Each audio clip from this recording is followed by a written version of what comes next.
The lore of Elden Ring is rotten. Let's find out about Malenia. The Scarlet Rot is one of the deadliest things in the Lands Between, for it has no real cure, and I'm very excited about this one. This is the last one I'm going to do for a bit because I need to focus on my Last of Us Part 2 playthrough. So, this is the big one. And then when I finish that, I'm going to come back and do some of the Prepare to Cry and some other YouTubers. So subscribe if you haven't already, and let's go. famously, even the demigods could not stave off its effects.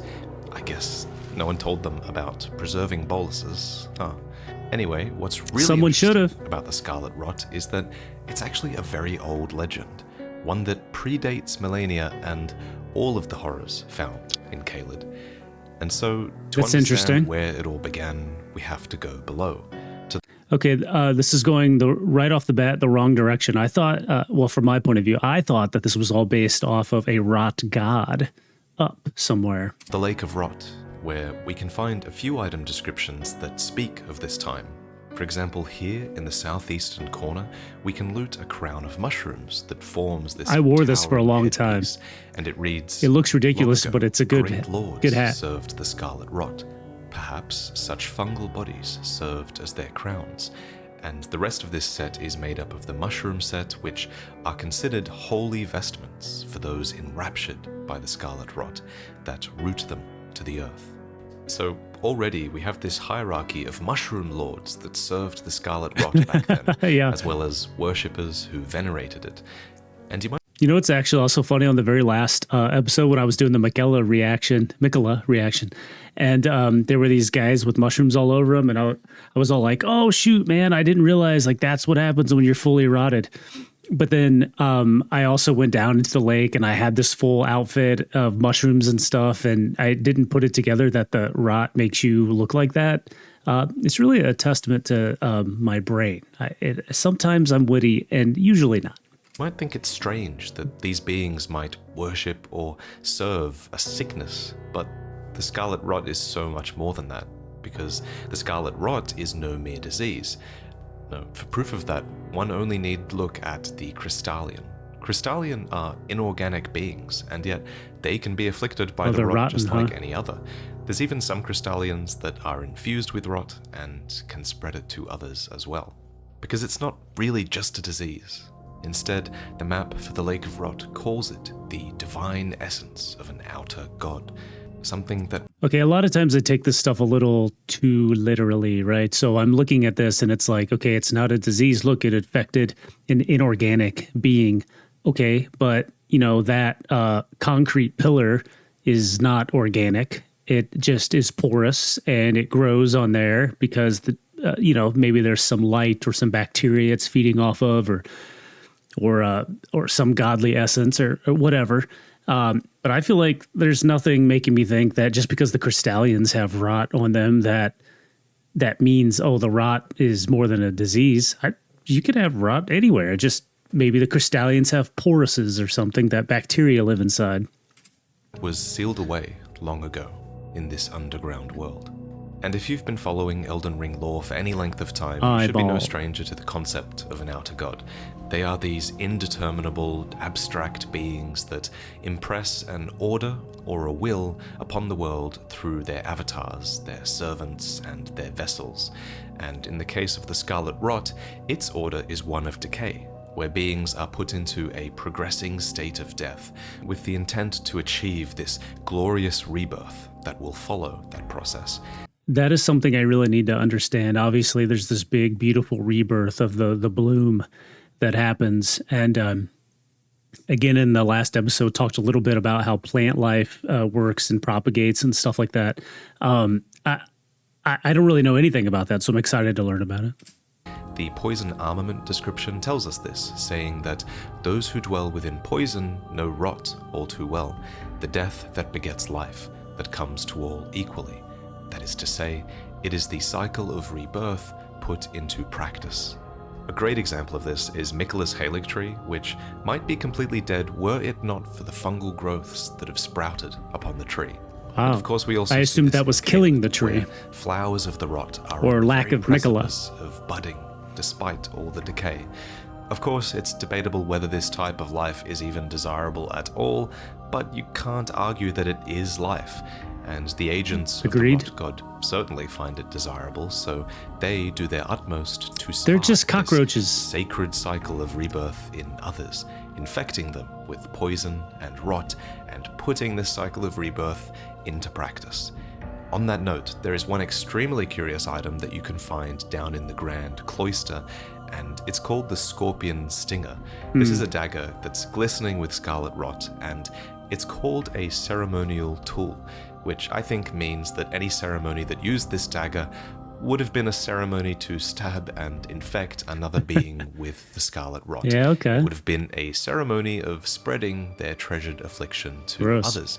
But what's really interesting about this dagger is that it's fashioned from a great scorpion's tail, and it's also specifically said to have been crafted from the relic of a sealed outer god.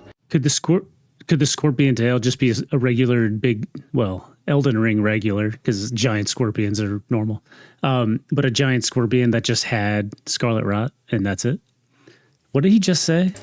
Said to have been crafted from the relic of a sealed outer god. And a sealed outer god. So is there an outer god sealed down here somewhere? when you consider that phrasing, And was that outer god a scorpion? it makes you realize that it's saying that this dagger was fashioned from a relic of the rot god, who was also a great scorpion. That's what it sounds like it's saying. Anyway, Nailed it. I mean, many historical Champion over ruins here. in our history are often the physical remains of deceased saints or holy persons, so the god of rot might really be, or at least might have manifested as, a great scorpion. So I guess this scorpion stinger is kind of like the eye of the fell god. It's a real missed opportunity 3 for a boss fingers battle. of frenzy, or the whole winged theme that death has going on. It's a small remaining hint at the visual identity of these ephemeral outer gods that is intended to stimulate the imagination, even if we never truly find out what these outer gods look like.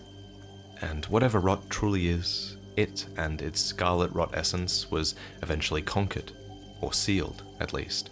This was done by a legendary figure known as the Blind Swordsman. As the story goes, The Blind Swordsman was favored by a fairy called the Dancer in Blue. The fairy bestowed upon them a flowing curved sword, which was patterned after It's a flowing shit water, sword. and with this sword, the Blind Swordsman Is it even sealed sharp? away an ancient god, a god that was rot itself. Wow. There's quite a bit to unpack in these descriptions. Imagine First, sealing away an entire god. That's crazy. who or what was the fairy called the Blue Dancer? Well, I think that the warrior's blue cloth set gives us a clue. It reveals that the blue color of its fabric symbolizes brisk waters, and the cloth doll that represents the Blue Dancer is styled to look just like water. The description goes on to say that just as still waters turn foul, stagnation leads to decay. So warriors must remain ever drifting. That's pretty beautiful. Essentially I saying like that. Oh, look. There's it's an ant. These ants have stingers. Okay, it's probably a scorpion. flowing water is the very antithesis to rot, which thrives in stagnant water. And I think, and this is just speculation, but I think that the Blue Fairy might essentially be a sort of river spirit. If you've ever seen Hayao Miyazaki's Spirited Away, If you have not seen this movie, you are lost. You need to go watch now. then you might know what type of being I'm talking about. In that movie, just quickly, a stinking sludge monster comes to the bathhouse. And he's got a where bicycle it is stuck in his eventually ribs. revealed That it's bunch of actually stuff. a river spirit whose river was bogged down and corrupted by pollution. But once his waters are unblocked, the river spirit is restored. And Elden Ring, by comparison, does also have 2 legendary rivers. I really, really love that example that he's pulling stuff out from, I don't know, I guess pop culture might be the word, but examples out of other things in reality. That was a good one. Called the Shifra and the Ainzel, which just so happens Shifra. I always pronounce it because I've never heard that said out loud. I always called it like Siofra. Ainzel I got, though. To flow underground next to and around the scarlet rot that was eventually sealed all that time ago. So I don't think that it's a stretch to think that the Blue Fairy might have occupied or might have been a supernatural extension of those underground rivers. I think it's... Why was this dude here? Is he another, like, star that exploded and came here or whatever, just like Estelle? I never really understood that. It just seemed like a reused character, which I don't really love. I was with people on that complaint of Elden Ring, how here and there were just reused bosses. In this case, he's not a boss, but Estelle was, obviously. But I don't know the story behind this guy either. It's a fun theory, and I think it helps to explain the Blue Fairy's relationship with water and why it might be a natural enemy of the Rot God. So, the Blue Fairy gave the blind swordsman a flowing sword, and he fought with the power of flowing water to seal away the Rot God. But what's unclear here is how exactly the Scarlet Rot God was sealed away by the blind swordsman.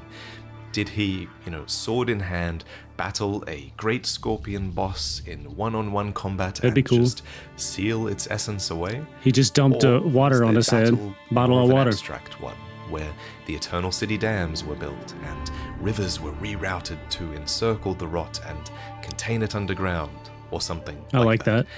These details are left to your imagination, but one way or another, the Scarlet Rot God was sealed away, but it was not defeated, and eventually it would return. And this time, it would do so in an Empyrean vessel, corrupting Malenia, a demigod, at the very moment of her birth.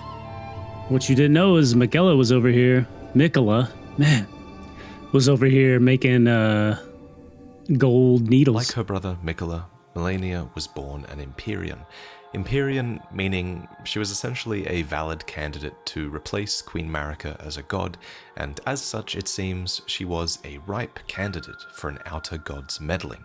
And it's unclear how the Rot God afflicted Malenia as soon as she was born, but it did, and that's a shame because Malenia's Great Rune does state that it should have been the most sacred Great Rune of them all. That was a really good question. How is it that Malenia was inflicted as soon as she was born?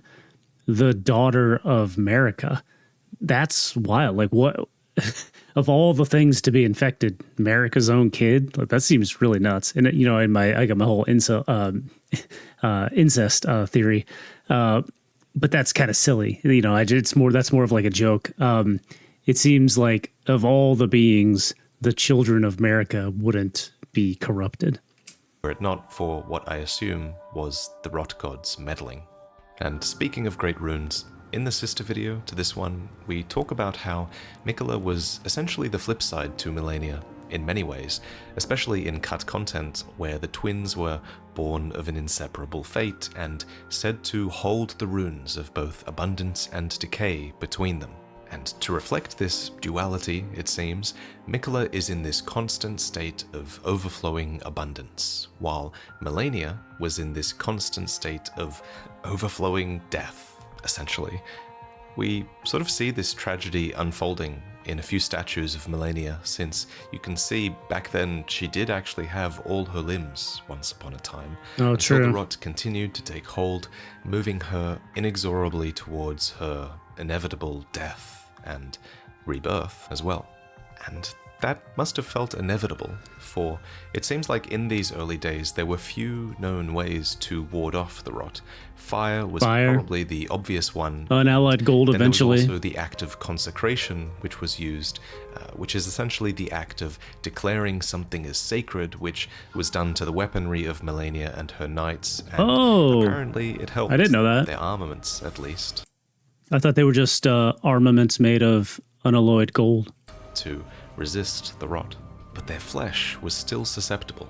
Malenia's knights were therefore called the Clean Rot Knights, and they vowed to fight alongside Malenia despite the inevitable, if gradual, putrefaction of their flesh.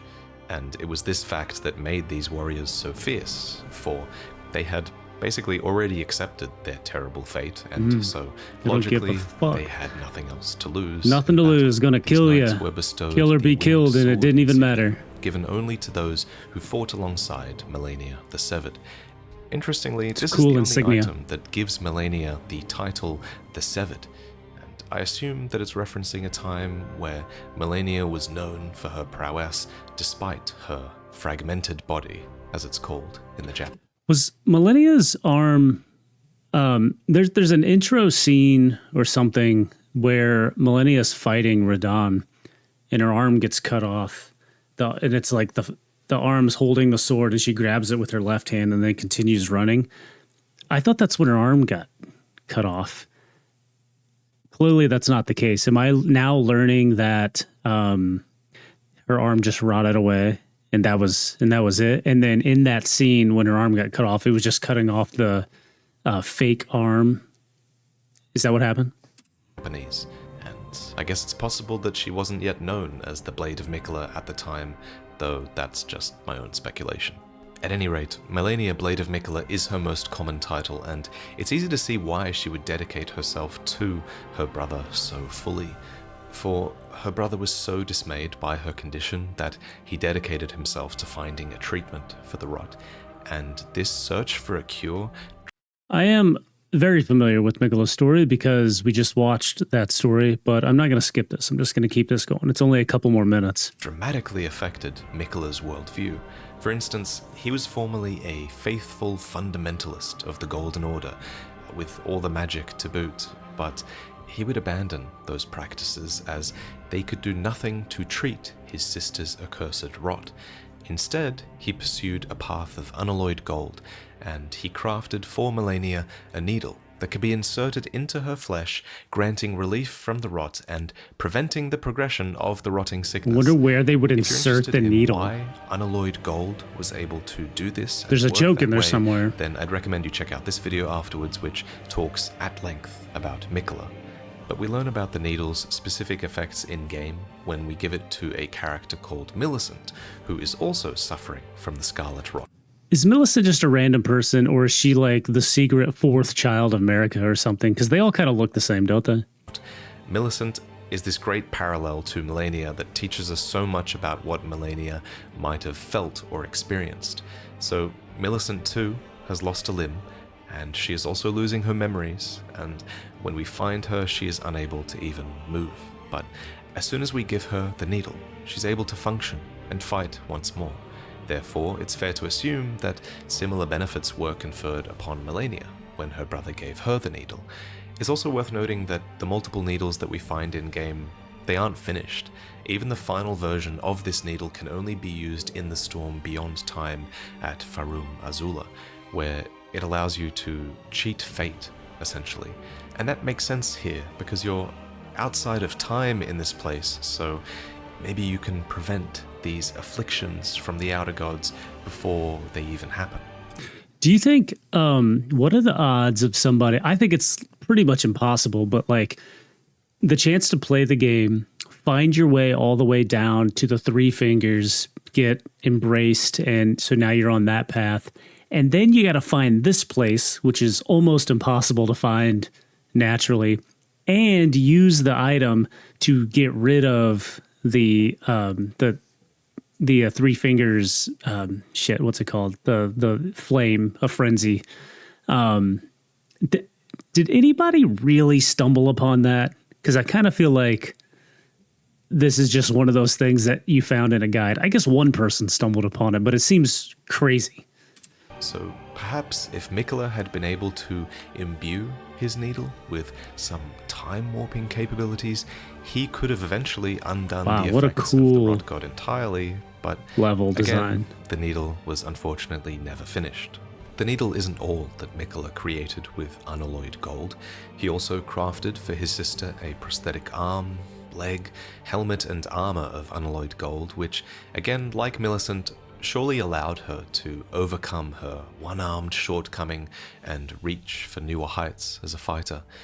So Malenia's prospects were already looking up, Whack. but things didn't end there. I love that move. For Malenia would go on to meet a man who would become her mentor, and he would give her this final, invaluable tool that could be employed against the Scarlet Rot. We see their meeting play out on this image of the prosthesis wearer heirloom, which depicts a scene from a heroic tale. You can even see Malenia's prosthetic arm and leg in this image if you look closely, which is why I assume that this meeting took place after Miquella's intervention with all of the unalloyed gold prosthetics. I see jokes about this guy on the Elden Ring subreddit all the time.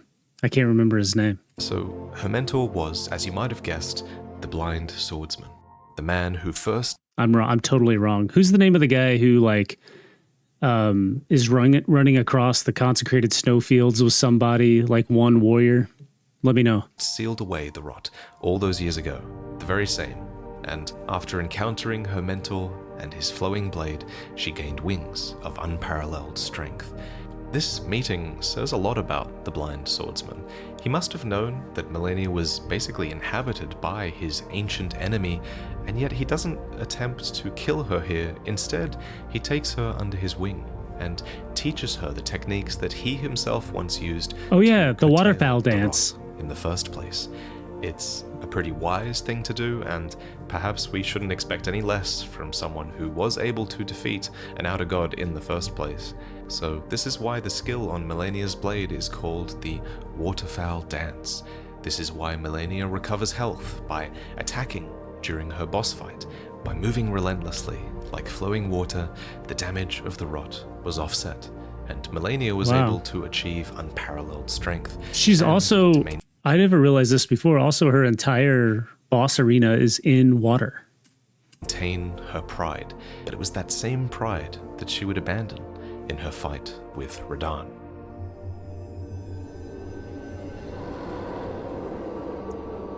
Scar. Oh, maybe. Radahn was born of Queen Renala. Maybe this will answer that question about that fight with her and Radahn and my arm question. Who was the Queen of Caria, and King Consort Radagon, who was previously a great champion of the Erd Tree. Thus was the Order of the Moon and the Erd Tree conjoined.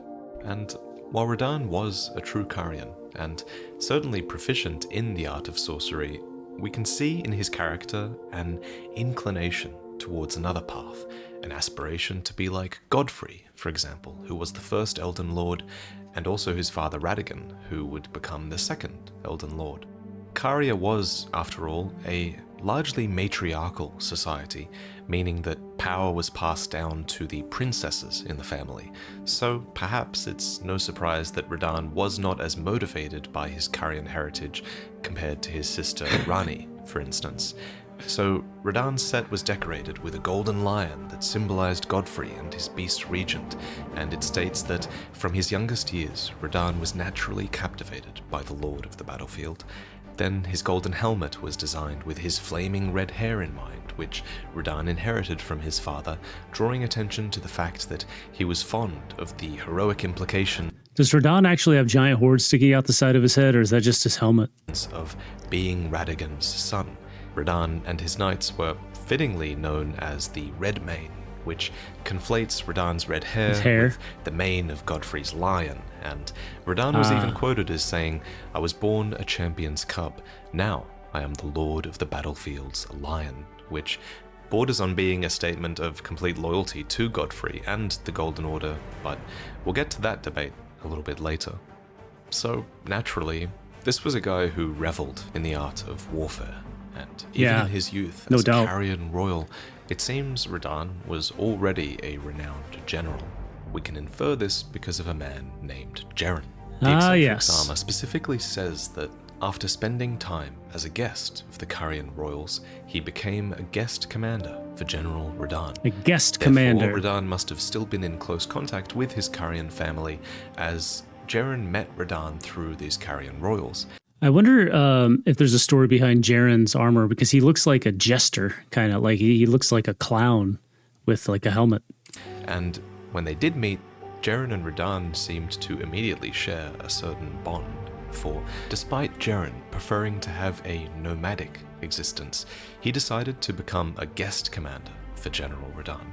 And then, despite the temporary implication of such a title, Jeren, this restless tumbleweed, as he was called, would become bound by honorable oath, and he and Radahn swore a vow of honorable death to one another, promising that they would die honorably in battle, even if it was death by the other's hand.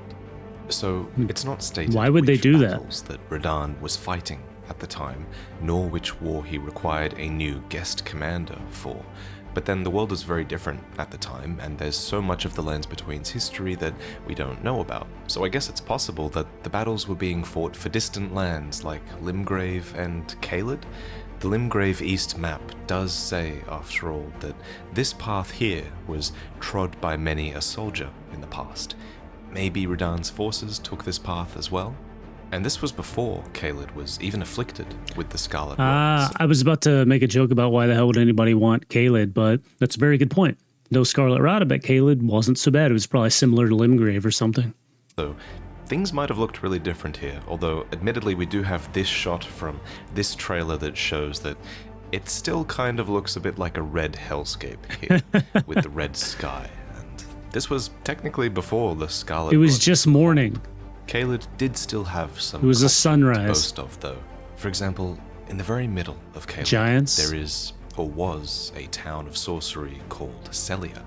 And Yeah, despite that's an Radahn's interesting town. relationship Lots with of lore Lucaria there. and Raya Lucaria as well, presumably, it was here in Celia that he studied, learning gravitational magics that likely could not be taught anywhere else.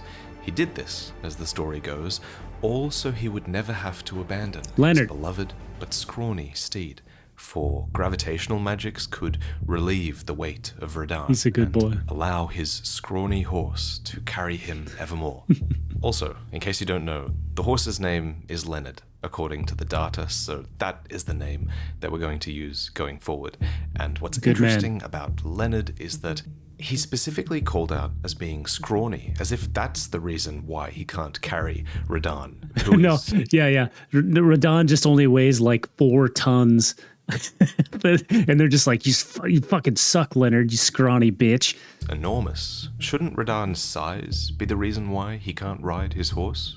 So I think, personally, that Radahn actually didn't become as large as he is for a very long time, and I think there's some good evidence to back that up. For one, his throne in Leyndell is of regular It's size. small, yeah. 2, his portrait is of a simple grown man, and lastly, we see a brief shot of Radahn fighting in this image where he barely even matches Morgoth True. in size. So personally, I think that Radahn probably only grew in size when he acquired a great rune.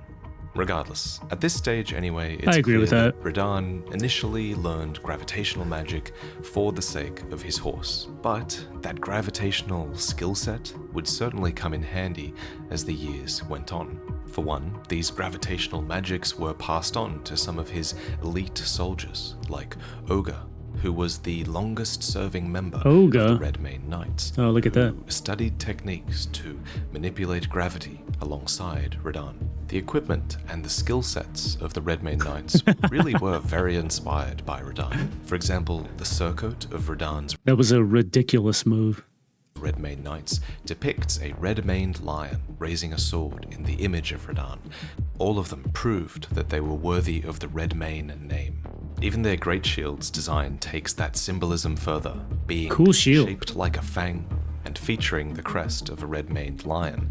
And these knights were strong, like Radahn too, with descriptions stating that they were reputed to be masterful warriors, and it was popularly said that the Redmanes knew no weakness. But for all of their prowess in battle, a conflict was coming that no military strength could ward away. And I'm not talking about the Scarlet Rot, I'm talking about the stars. But luckily, for this upcoming conflict, Oh. Radahn was able to solicit the help of an extremely knowledgeable teacher. Okay. So I never really knew why he stopped the stars. Actually, it kind of feels like maybe I knew this, but I'm not recalling. So he did it, obviously, using gravitational magic. But I didn't know there was a war with the stars. I don't even really know what that means. According to the Gravity Well sorcery, Radahn's master was an alabaster lord with skin of stone. Oh, And that these guy. onyx and alabaster lords were a different race entirely to humans, and were said to have risen to life when a meteor struck long ago. And the meteorite sorcery tells us that the reason they were called lords was in reverential fear of their destructive power. And it seems like Radahn was soliciting their help because a similarly meteoric destructive power was on its way to Celia.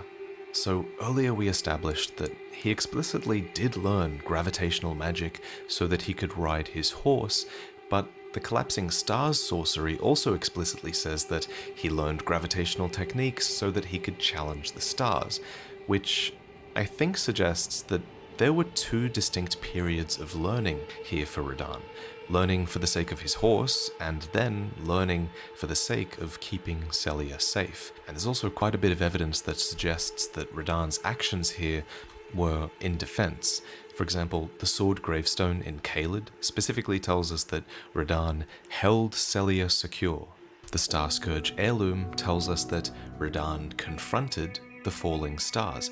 I think that makes a bunch of sense. If he's going to have to be like learning the gravitational magic so that he can save his horse just as a kid, okay, there's his hobby. Like, when you get like a dirt bike or something as a kid, somebody out there got a dirt bike as a kid, right? And they just play on it and they mess around. It's their hobby. And then one day they turn into like a motocross racer. I think most people don't just turn 25 and then decide, okay, this is what I'm going to go do now. There's usually a long background in the things that they do. Hey, Radahn just thought it was cool. He messed around with gravitational magic for his horse, and all of a sudden he's changing the world, As if they were the aggressors. Finally, this event was also called the Star Scourge Conflict, suggesting that there was a clash of some kind here, like a back and forth, if you will. So Radahn seemed to anticipate that this event was coming, but I guess that isn't so strange when you consider that Radahn was of Carian lineage, who were renowned for reading fate in the stars. So I would think that anticipating a starfall would be pretty... That was right there at Redmane Castle. They explained this in the last... No, not the last episode I did, but the one about the magic, the reaction I did for that those star watching little half or quarter spheres that were right there were made for stargazing, and he had a whole big setup there. So clearly that's a big part of Radahn's lore. Straightforward for them. And I think it would make sense that Radahn would want to intervene if it was headed for Celia, which is where he learned his magic from in the first place. So Radahn took defensive measures. And I guess you might argue that he even went a bit overboard, for he didn't just defend Celia from the falling stars, he actually sealed the stars' movements completely. So after Radahn challenged the stars, the fate in the night sky was said to be no more. And this manifests quite literally in Rani's questline, for example, where Radahn has to be killed so that the stars can be unfrozen, so that one of them can literally smash into Limgrave and open a path to Nokron. Wow. If not for Radahn, I feel like a star would have smashed through Celia instead and opened a path to Nokron that way. All those years ago. The eternal city of Nokron it changed. Is said, after all, to sleep below Celia. So Radahn really might have intervened here at the very last moment, since a star is released and hits Limgrave as soon as you kill Radahn.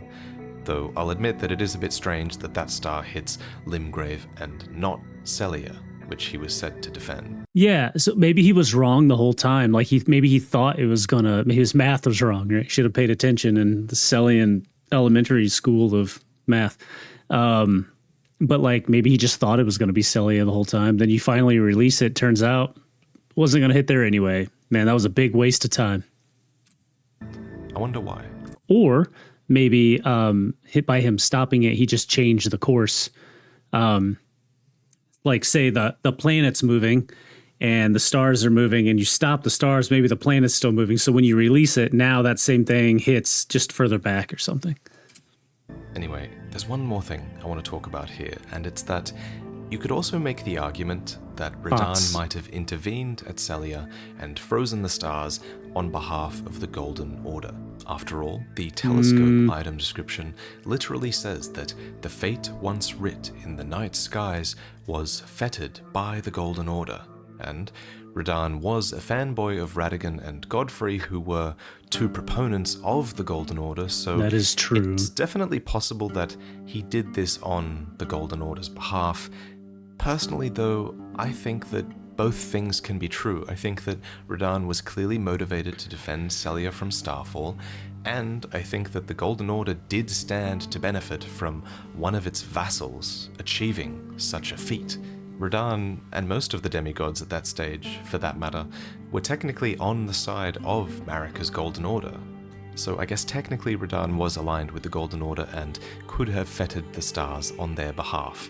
Yeah. Technically. But that's what I was going to say. I guess it could have been both, but it seems like a very loose hypothesis in either direction.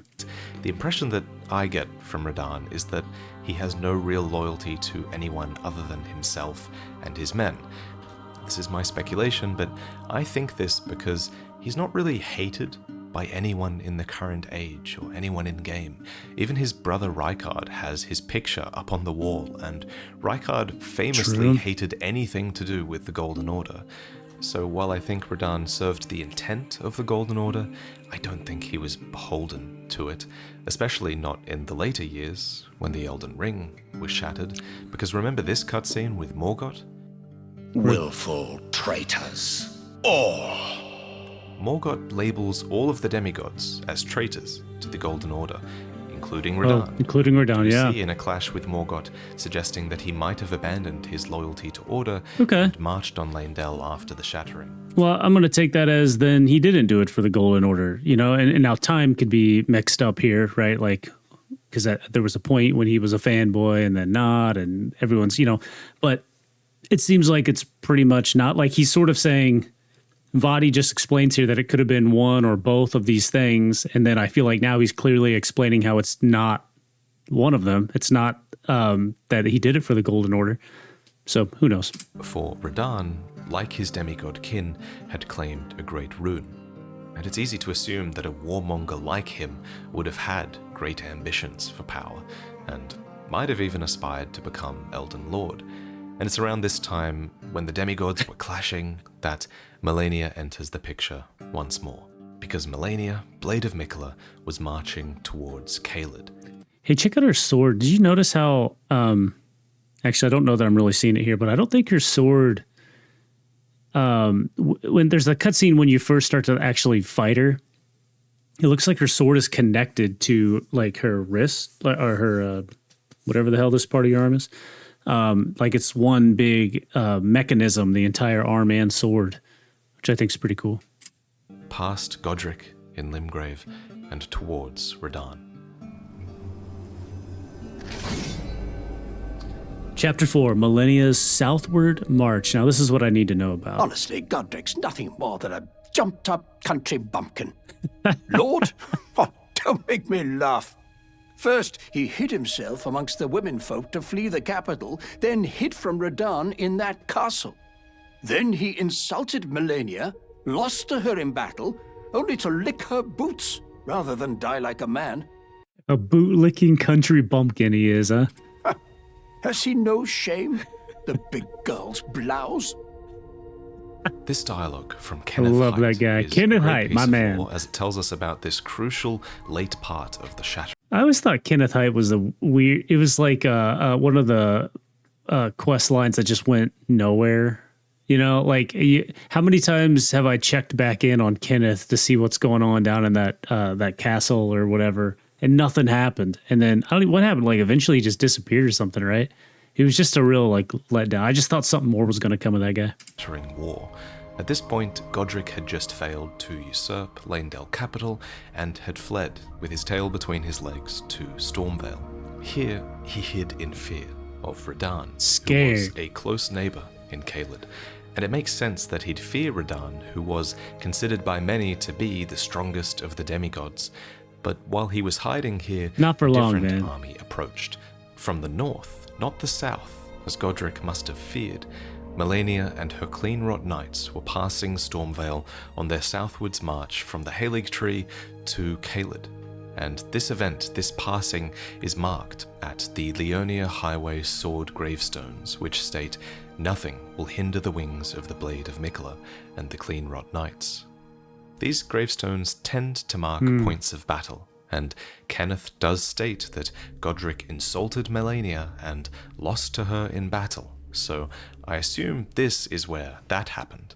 Could you imagine seeing Malenia and then deciding the thing to do is insult her? As to the nature of the insult, well, we have cut dialogue from Godric to help us out here. Ooh, cool. There is only one tree, and only its branches, that bathe in true rays of gold. Not the fool-omened king, nor the rank malformed twins. Rank. So Godric considered Mikola and Malenia rank and malformed. So I assume the insult was along those lines, which... How's he gonna call somebody? That guy called somebody malformed? Get out of here. was not smart on Godric's part. Malenia must have messed him up, but tellingly, she did not kill him.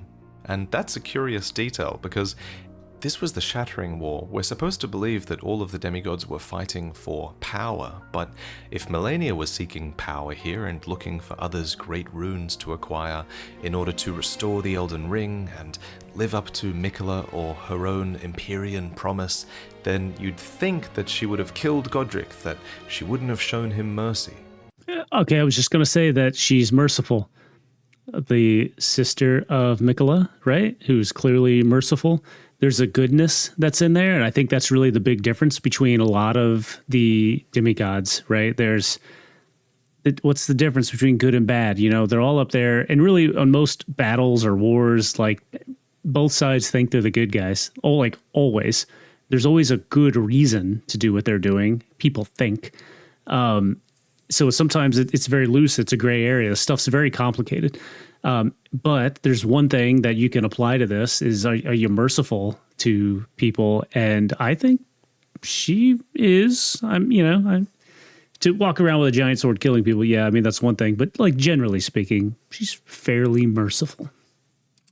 But instead, she lets him live. So to me, that suggests that Malenia might not have been on this southward march to take power. Because if she didn't claim Godric's great rune, then she probably wasn't here for Radahn's either. So why then? Why did Malenia come full force towards Radahn on this southward march? I feel like there are 3 options. 4 if you count the theory that Malenia might have chased down Radahn in order to get control of the Elden Ring, but as I've just explained, I feel like that's unlikely. Option 2, although it's still unlikely in my opinion, is that Malenia might have sought out Radahn simply for the sake of fighting him. He was, after all, widely considered the mightiest of the demigods, as was Malenia in many cases, so it's not ridiculous to think that both of them might have fought simply for the sake of pitting their strength against one another. Did Radahn ever do anything against Mikola? But that's a pretty unsatisfactory answer, in my opinion. Option 3, I feel, could be because Malenia was looking for her brother. At this point, Mikola could have already been stolen away by Mohg, so perhaps she was simply looking for him. Okay. She pretty intentionally makes a beeline towards the south and towards Caelid, and Mohg's palace is essentially underneath Celia and underneath the area where Radahn and Malenia fought, so I guess it's possible that Malenia had some intel leading her here in a search for Mikola, but again, I like that description a lot. I think that's my favorite theory is the 4th one, which is that Malenia and by extension Mikola may have wanted Radahn dead for the same reason that Rani eventually does, so that the stars could resume their movement, bringing certain fates back into play. Yeah, that tracks. You might be What asking, fate would they want? Why would Mikola want the stars to resume their movement? Thanks, Vaati. Well, perhaps Mikola's own fate was locked in stasis. We do find a demigod's amber starlight shard in Mikola's hideaway, after all, and I feel like it should be concerning that his fate might have fallen like this. But the best answer, I think, is that Mikola wanted the stars back in motion so that the moon could properly eclipse the sun. This was a ritual that Mikola seemed to believe would revive Godwyn the Golden. Does stopping the stars include the star, which is the sun? would it matter if you're on a planet going around the sun, even if the sun star has stopped doing what it does or whatever? The planet still can go around it, right? So I don't know why that would stop an eclipse. Brother, and we talk about this a lot more in this video, and I can definitely see how the stars being in stasis would prevent the moon from eclipsing the sun, so I really like this answer. But I'd love to hear your theories. Surely there's more than just these 4 options. But in the end, there's only really one answer that I'm confident in, and it's that we can't confidently say for sure why Malenia fought Radahn. Not yet, anyway. But whatever the reason, it must have been a good one, because it was during this battle that Malenia sacrificed. Yeah, look. Okay, sorry. Watch Malenia's sword hand here. During this battle. Right there. She's not even... There's my mouse. Look. This is like connected here, and her hand is open. She's not even grabbing it, right? And then watch, she grabs. Malenia sacrificed everything.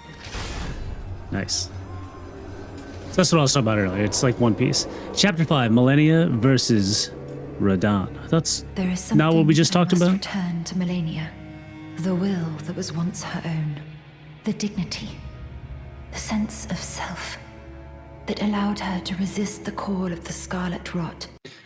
You know, earlier I said something about, like, could Millicent be like a 4th sibling?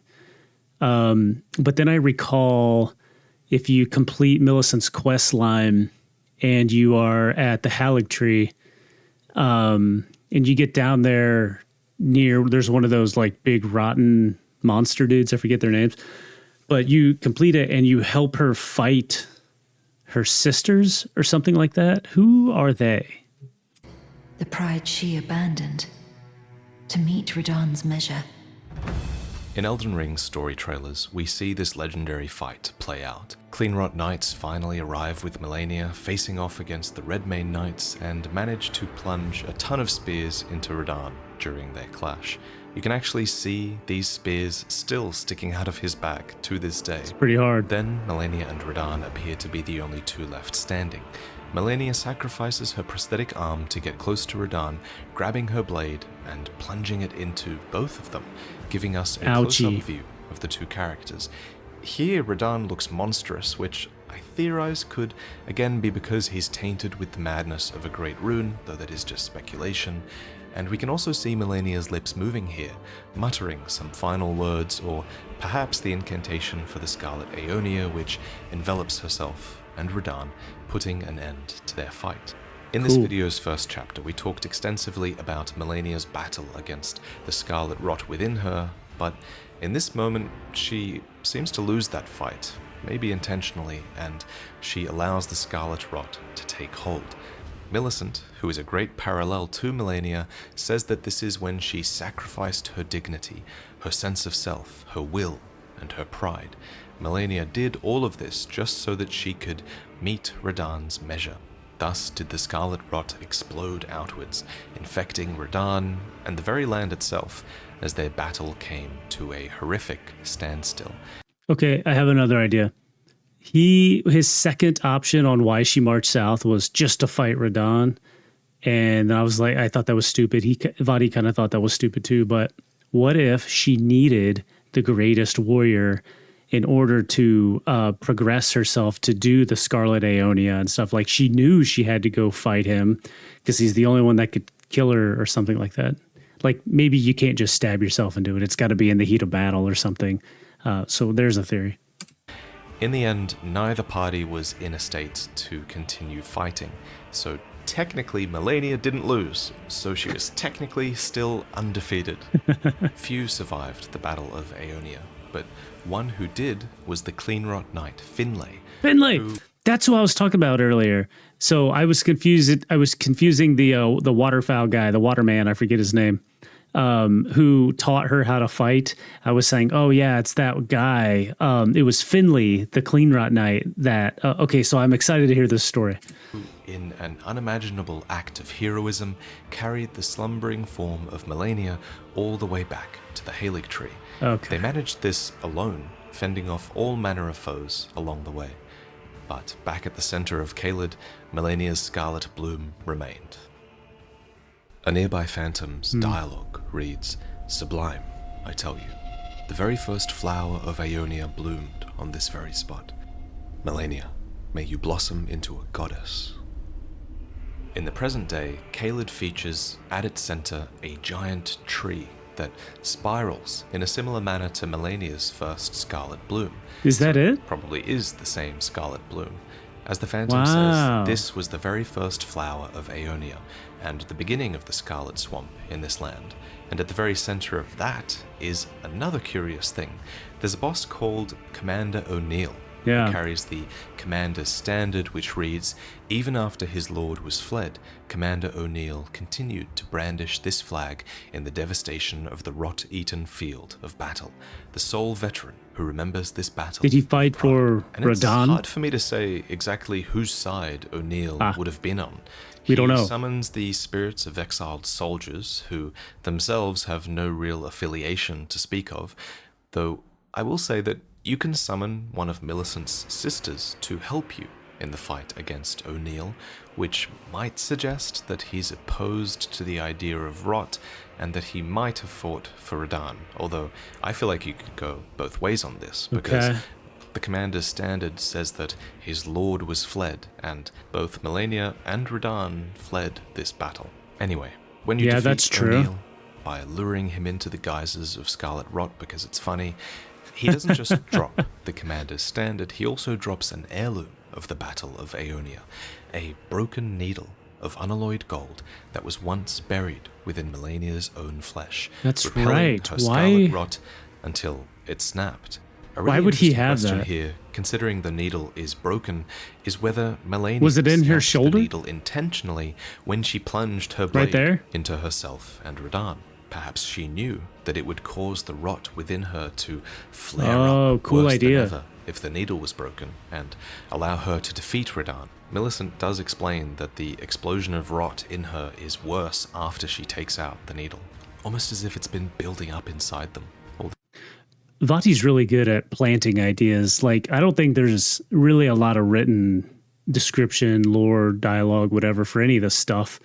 But it all really makes sense. Like, he's pretty good at like thinking outside the box on a lot of these things. This time. I paused to even tell you, but I took out the needle myself. The scarlet rot writhes now, worse than ever. So it's pretty clear that this is where the final moments of the battle took place, and we even find Cleanrot Knights able to rise outside when you're near, even now. But then, we don't find Radahn anywhere near here. Instead, we find him closer to his former home at Redmane Castle. I was assuming he In a just nearby wandered back catacomb, that the way. spirits of the war dead actually continue to clash, refusing to surrender, even in death. And outside, Radahn Oh, that's what's going on there. Clean Rot Knights versus Radahn's army in that catacomb. There was like a crazy battle always happening in that area, and I really didn't catch why. is exactly the same way.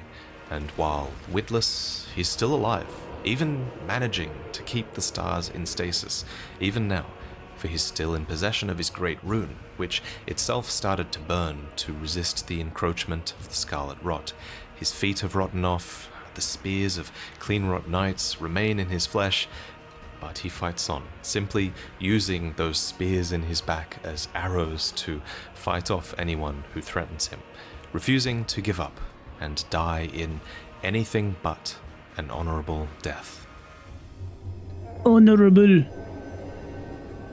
Does he even know what's honorable at this point? Are you one for festivals?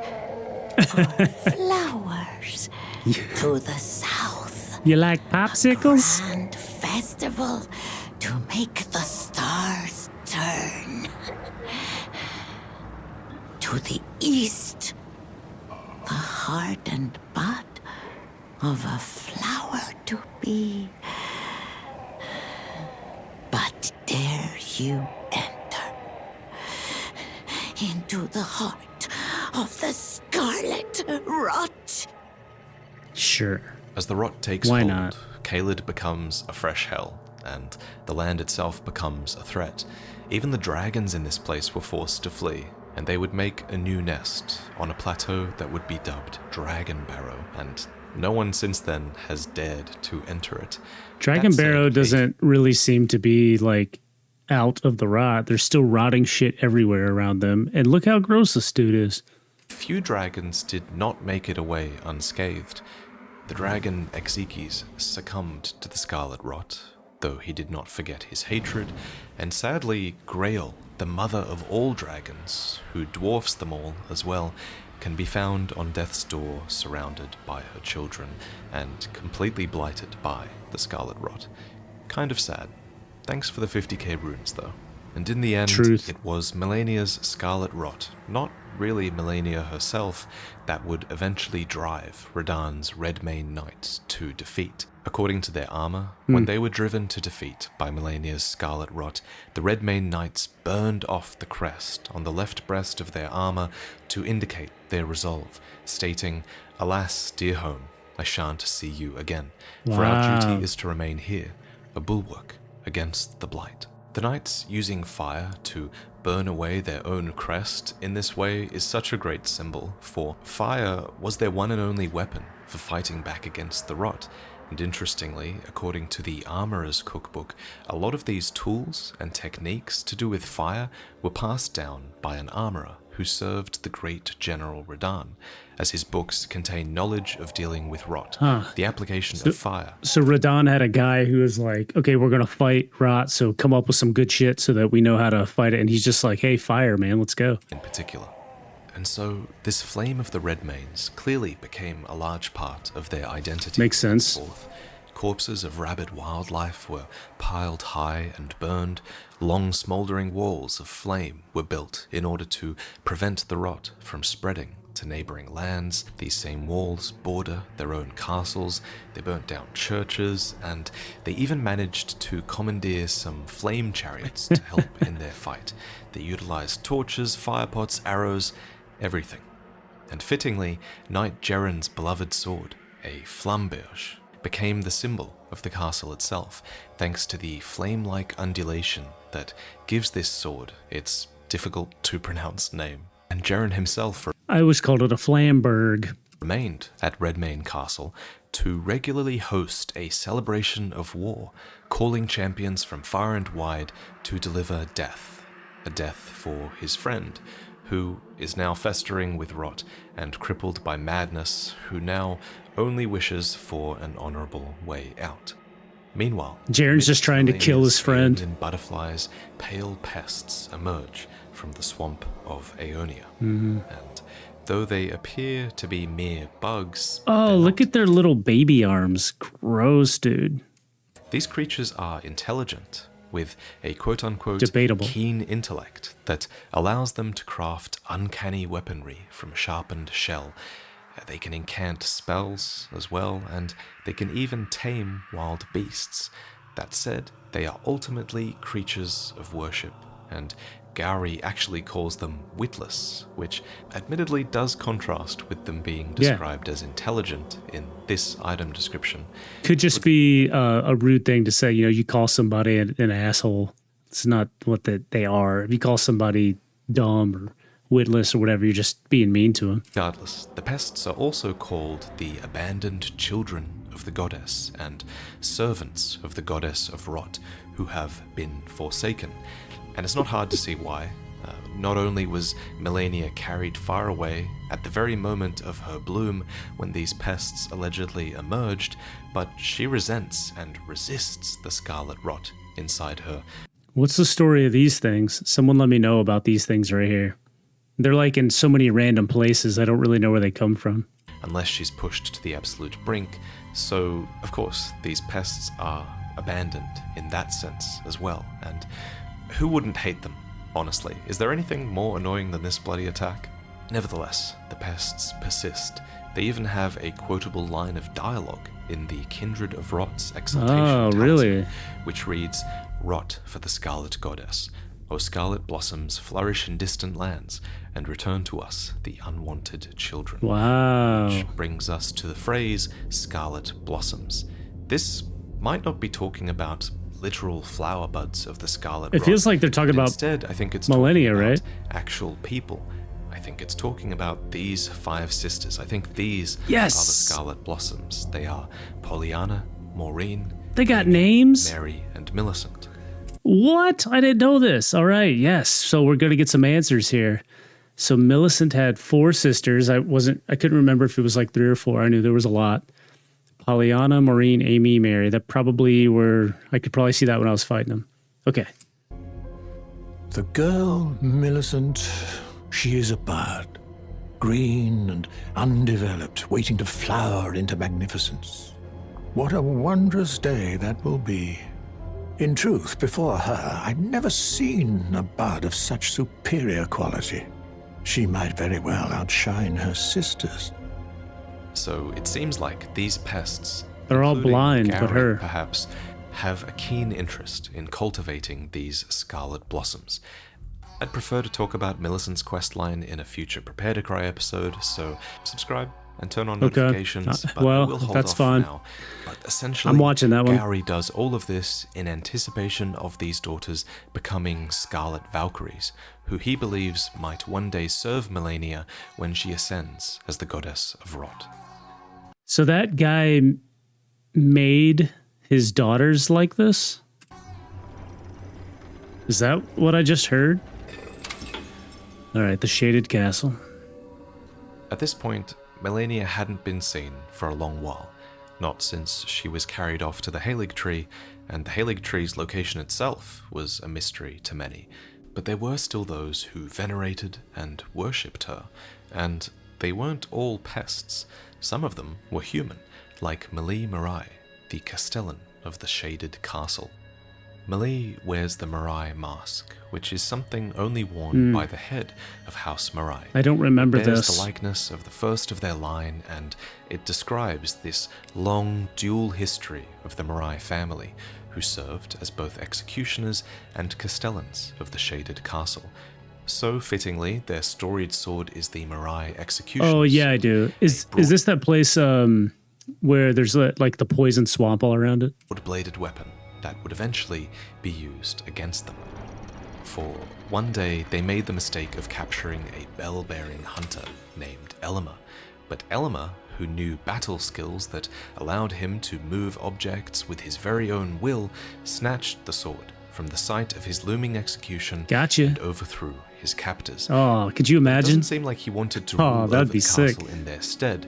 Instead, the castle falls into ruin, and when we find him, Elima is just standing and staring at an enormous portrait which is a picture of Malenia, who some believe is to blame for the fate of the castle. A nearby Hating her phantom or laments the liking state her? of things and states, House Marai is ruined, just deserts for falling for that severed harpy. No surprise that guilty cretin took the castle and our storied sword. That In the severed outskirts of harpy. the castle, you can actually find and fight Malie Marai, the former castellan of the castle who has now been ousted. Okay. He wields the ant spur rapier, I remember which is a now. weapon that evokes the scorpion dagger that we mentioned at the start of the video, as it's also a blade fashioned from a chitinous creature. In this case, it's the spur of a giant ant. Fittingly then, its description reminds us Ooh. that Scarlet Rot is an old legend, and goes on to state that Malie Marai of the Shaded Castle was a private believer in the Scarlet Rot. Interesting. And indeed, he eventually found his own personal goddess.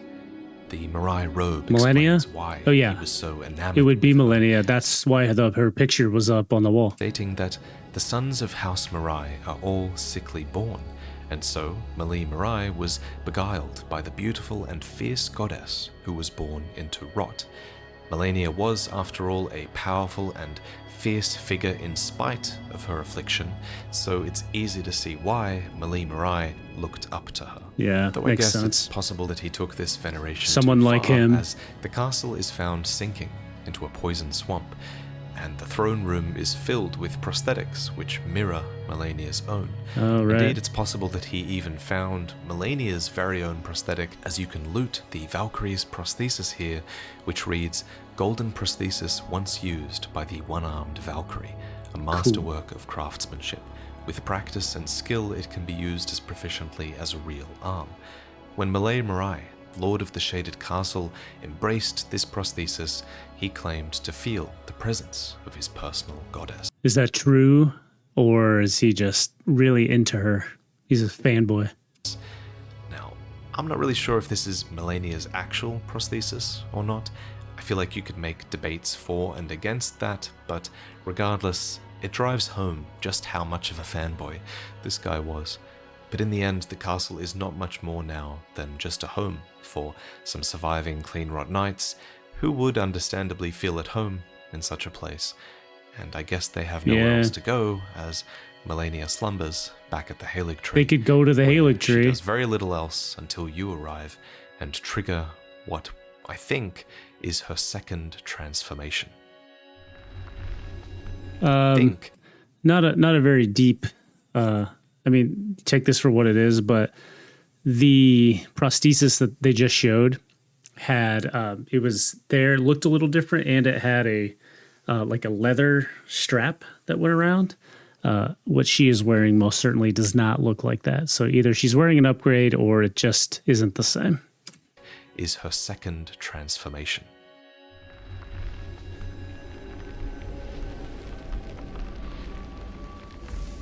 Let's go, Malenia, Wait. goddess of rot.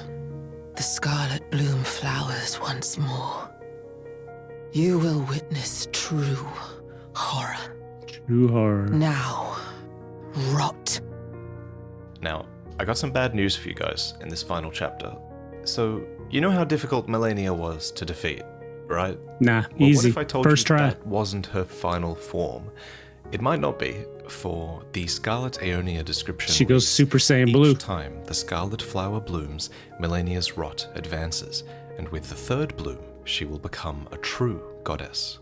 So, it's known that Malenia's first bloom was in Caelid, and we know that she blooms in a fight against us, so the debate becomes, is this mid-fight bloom Malenia's second bloom, or her third? Some would argue that this is Second? Malenia's third bloom, and that she's already become the goddess of rot. She does, She after all, certainly literally looks have like it. Goddess of Rot as her title, and there is a bloom right outside her boss room which could have been the site of her second bloom. Okay. Yeah, that seems very clear. I know he's about to say another theory here, but I didn't know what that was right there. It's clearly right there. I never knew what it was, but you knew it was a bloom, but I didn't know what the story was behind it. Of course, the one on the battlefield, of course, the one right there, and of course, the one when you're fighting, and it said Goddess of Rot. He's just explained it perfectly. So how do you argue against that? Well, Right. for starters, the bloom outside might not be hers. For one, Who it'd else? be kind of weird if she had a second bloom that is never described, right here, when she's slumbering in just the neighboring room. But not only that, in front of this bloom, you actually loot the Traveler's set, which is the same set worn by Millicent and her sisters. I was just about to say and that. Melina as well. Considering Millicent and her sisters are buds of Malenia, and considering Millicent also leaves behind one of these blooms when she dies, it's not ridiculous to think Oh. that one of these sisters might have flowered here already. This is why And I we don't need think- Vaati. See, because I'm like, that's it. We're done. We know the answers. But then he comes in with this smart shit. I think that Malenia having Goddess of Rot in her boss title means that much.